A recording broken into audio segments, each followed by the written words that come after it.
Hi ಎಲ್ರಿಗೂ ನಮಸ್ಕಾರ. ಹೃದಯ ಕನ್ನಡ ವ್ಲಾಗ್ಸ್‌ಗೆ ಸ್ವಾಗತ.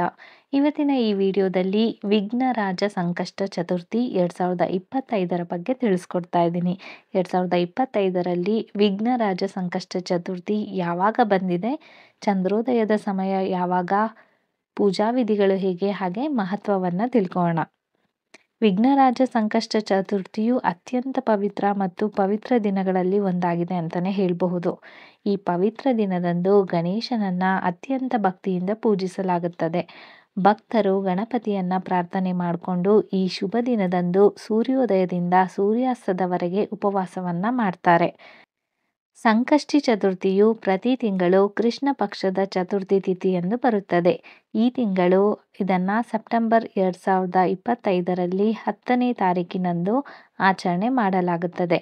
ಇನ್ನು ವಿಘ್ನರಾಜ ಸಂಕಷ್ಟಿ ಚತುರ್ಥಿಯ ಸಮಯ ಯಾವಾಗ ಶುರುವಾಗುತ್ತೆ ಅಂತಂದರೆ, ಚತುರ್ಥಿಯ ತಿಥಿ ಪ್ರಾರಂಭವಾಗುವಂಥದ್ದು ಸೆಪ್ಟೆಂಬರ್ 10ನೇ ತಾರೀಕು 2025ರಲ್ಲಿ ಮಧ್ಯಾಹ್ನ 3:37 ಹಾಗೆ ಚತುರ್ಥಿಯ ತಿಥಿ ಕೊನೆಗೊಳ್ಳುವಂಥದ್ದು ಸೆಪ್ಟೆಂಬರ್ 11ನೇ ತಾರೀಕು 2025ರಲ್ಲಿ ಮಧ್ಯಾಹ್ನ 12:45.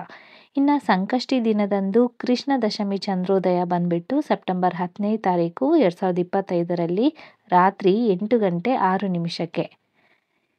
ಸಂಕಷ್ಟ ಚತುರ್ಥಿಯ ಅದರಲ್ಲೂ ವಿಘ್ನರಾಜ ಸಂಕಷ್ಟ ಚತುರ್ಥಿಯ ಮಹತ್ವ ಏನು ಅಂತ ನೋಡೋದಾದರೆ, ನಮ್ಮ ಹಿಂದೂ ಧರ್ಮದಲ್ಲಿ ಸಂಕಷ್ಟಿ ಚತುರ್ಥಿಗೆ ಧಾರ್ಮಿಕ ಮತ್ತು ಆಧ್ಯಾತ್ಮಿಕ ಮಹತ್ವವನ್ನು ನೀಡಲಾಗಿದೆ. ಸಂಕಷ್ಟಿಯು ಗಣೇಶನನ್ನು ಪೂಜಿಸುವ ದಿನವಾದ್ದರಿಂದ ಇದು ಬಹಳ ಮಹತ್ವದ್ದಾಗಿದೆ. ಮತ್ತು ಅನೇಕರು ಗಣೇಶನ ಆಶೀರ್ವಾದವನ್ನು ಪಡೆಯಲು ಉಪವಾಸವನ್ನು ಮಾಡ್ತಾರೆ. ಇನ್ನು ಪ್ರತಿಯೊಂದು ಸಂಕಷ್ಟಿಯೂ ಕೂಡ ಒಂದು ವಿಶಿಷ್ಟ ಕಥೆಯನ್ನು ಹೊಂದಿದ್ದು ಗಣಪತಿಯ ನಿರ್ದಿಷ್ಟ ಅಭಿವ್ಯಕ್ತಿಯನ್ನು ಸಂಕೇತಿಸುತ್ತದೆ. ಗಣೇಶನನ್ನ ಅತ್ಯಂತ ಉತ್ಸಾಹ ಮತ್ತು ಬದ್ಧತೆಯಿಂದ ಪೂಜಿಸುವವರಿಗೆ ಸಂತೋಷ, ಹಣ, ಸಮೃದ್ಧಿ ಮತ್ತು ಅದೃಷ್ಟ ದೊರೆಯುತ್ತದೆ ಎಂದು ನಂಬಲಾಗಿದೆ. ಇನ್ನು ಮಕ್ಕಳಿಲ್ಲದ ದಂಪತಿಗಳು ತಮ್ಮ ಆಸೆಗಳನ್ನು ಈಡೇರಿಸಿಕೊಳ್ಳಲು ಈ ದಿನ ಉಪವಾಸವನ್ನು ಮಾಡ್ತಾರೆ. ಗಣೇಶನನ್ನ ಒಳ್ಳೆಯ ಉದ್ದೇಶದಿಂದ ಪೂಜೆ ಮಾಡುವಂಥವರು ತಮ್ಮ ಜೀವನದಲ್ಲಿನ ಎಲ್ಲ ಅಡೆತಡೆಗಳನ್ನು ನಿವಾರಿಸಲು ಸಾಧ್ಯವಾಗುತ್ತದೆ. ಯಾಕೆ ಅಂತಂದರೆ ಅವನು ಎಲ್ಲ ಅಡೆತಡೆಗಳನ್ನು ನಿವಾರಿಸುವವನು ಎಂದು ಪ್ರಸಿದ್ಧನಾಗಿರ್ತಾನೆ. ಇನ್ನು ವಿಘ್ನರಾಜ ಸಂಕಷ್ಟಿ ಚತುರ್ಥಿಯ ಪೂಜೆಯ ವಿಧಿವಿಧಾನಗಳು ಹೇಗಿರಬೇಕು ಅಂತ ನೋಡೋದಾದರೆ, ಪೂಜಾ ವಿಧಿಗಳನ್ನು ಪ್ರಾರಂಭಿಸುವ ಮೊದಲು ಬೆಳಗ್ಗೆ ಎದ್ದು ಬೇಗನೆ ಪವಿತ್ರ ಸ್ನಾನವನ್ನು ಮಾಡಬೇಕಾಗತ್ತೆ. ಇನ್ನು ಪೂಜಾ ಕೊಠಡಿಯನ್ನು ಸ್ವಚ್ಛಗೊಳಿಸಿದ ನಂತರ ಮರದ ಹಲಗೆಯ ಮೇಲೆ ಗಣೇಶನ ವಿಗ್ರಹವನ್ನು ಇರಿಸಬೇಕಾಗತ್ತೆ. ವಿಗ್ರಹದ ಸುತ್ತಲೂ ಹಾರವನ್ನು ಅರ್ಪಿಸಿ ಮತ್ತು ಅದರ ಮುಂದೆ ದೀಪವನ್ನು ಬೆಳಗಿಸಿ ಗಣೇಶನ ಮುಂದೆ ನೀರಿನಿಂದ ತುಂಬಿದ ಕಲಶವನ್ನು ಇರಿಸಿ ಹಾಗೆ ದೇವರಿಗೆ ತಿಲಕವನ್ನು ಹಚ್ಚಬೇಕಾಗತ್ತೆ. ಮೋದಕ ಮತ್ತು ಲಡ್ಡುಗಳನ್ನು ಅರ್ಪಿಸಿ ಹಾಗೆ ಗಣಪತಿಯ ಆಶೀರ್ವಾದವನ್ನು ಬೇಡ್ಕೊಳ್ಬೇಕಾಗತ್ತೆ. ಇನ್ನು ವಿಗ್ರಹವನ್ನು ಆಹ್ವಾನಿಸಲು ನಾವು ಗಣೇಶ ಮಂತ್ರವನ್ನು 108 ಬಾರಿ ಪಠಣೆ ಮಾಡಬೇಕು. ಸಂಕಷ್ಟಿ ವ್ರತ ಕಥಾ ಹಾಗೆ ಗಣೇಶ ಸ್ತೋತ್ರವನ್ನು ಪಠಣೆ ಮಾಡಬಹುದು. ಇನ್ನು ಚಂದ್ರದೇವರಿಗೆ ಅರ್ಘ್ಯವನ್ನು ಅರ್ಪಿಸಿ ನಂತರ ನಾವು ಉಪವಾಸವನ್ನು ಮುರಿದು ಸಾತ್ವಿಕ ಆಹಾರವನ್ನು ಸೇವಿಸಬಹುದು. ಇನ್ನು ಸಂಕಷ್ಟಿಯ ದಿನಗಳಲ್ಲಿ ಯಾವ ಮಂತ್ರಗಳನ್ನು ಪಠಣೆ ಮಾಡಬೇಕು ಅಂತಂದರೆ, ಓಂ ಗಂ ಗಣಪತಯೇ ನಮಃ. ಇದು ಸಿಂಪಲ್ ಆಗಿರುವಂತಹ ಮಂತ್ರ, ಯಾರು ಬೇಕಾದರೂ ಹೇಳಬಹುದು. ಓಂ ಗಂ ಗಣಪತಯೇ ನಮಃ. ಇನ್ನು ಎರಡನೇ ಮಂತ್ರ ಓಂ ಶ್ರೀ ಗಣೇಶಾಯ ನಮಃ. ಇನ್ನೊಂದ್ಸಲ ಹೇಳ್ತೀನಿ, ಓಂ ಶ್ರೀ ಗಣೇಶಾಯ ನಮಃ.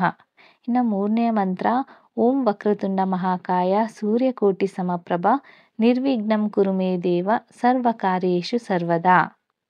ಈ ಮಂತ್ರಗಳನ್ನು ಸಂಕಷ್ಟಿಯ ದಿನದಂದು ಅಥವಾ ಪ್ರತಿನಿತ್ಯ 108 ಬಾರಿ ಗಣೇಶನಿಗೆ ಪಠಣೆ ಮಾಡ್ತಾ ಭಕ್ತಿಯನ್ನು ಸಲ್ಲಿಸಿದಲ್ಲಿ ಖಂಡಿತವಾಗಿ ವಿಘ್ನ ನಿವಾರಕನು ಅಂದರೆ ಗಣೇಶನು ನಮ್ಮ ಎಲ್ಲ ವಿಘ್ನಗಳನ್ನು ನಾಶ ಮಾಡಿ ನಮಗೆ ಆಶೀರ್ವಾದವನ್ನು ನೀಡ್ತಾನೆ ಅನ್ನುವ ಒಂದು ನಂಬಿಕೆ.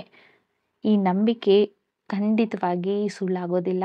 ನೀವು ಕೂಡ ಗಣೇಶ ಮಂತ್ರವನ್ನು ಪಠಣೆ ಮಾಡಿ ಸಂಕಷ್ಟಿಯನ್ನು ಆಚರಣೆ ಮಾಡಿ ಅಂತ ಹೇಳ್ತಾ ಈ ವಿಡಿಯೋ ನಿಮಗೆ ಇಷ್ಟ ಆಯಿತು ಅಂತ ಭಾವಿಸಿದ್ದೀನಿ. ಇಷ್ಟ ಆದಲ್ಲಿ ಈ ವಿಡಿಯೋಗೆ ಒಂದು ಲೈಕ್ ಕೊಟ್ಟು ನಿಮ್ಮ ಅನಿಸಿಕೆ ಅಭಿಪ್ರಾಯಗಳನ್ನು ಕಮೆಂಟ್ ಬಾಕ್ಸ್ ಮೂಲಕ ತಿಳಿಸ್ಕೊಡಿ. ಹಾಗೆ ಈ ವಿಡಿಯೋವನ್ನು ಬೇರೆಯವ್ರಿಗೂ ಕೂಡ ಶೇರ್ ಮಾಡಿ ನಮ್ಮ ಚಾನಲ್ಗೆ ಸಬ್ಸ್ಕ್ರೈಬ್ ಮಾಡೋದನ್ನು ಮರಿಬೇಡಿ. ನಾನು ಮತ್ತೆ ಮುಂದಿನ ವಿಡಿಯೋದಲ್ಲಿ ಹೊಸ ಮಾಹಿತಿಯನ್ನು ನಿಮ್ಮ ಮುಂದೆ ತರ್ತೀನಿ. ಅಲ್ಲಿವರೆಗೂ ಎಲ್ಲರಿಗೂ ಕೂಡ ನನ್ನ ನಮಸ್ಕಾರಗಳು. ಓಂ ಗಣೇಶಾಯ ನಮಃ.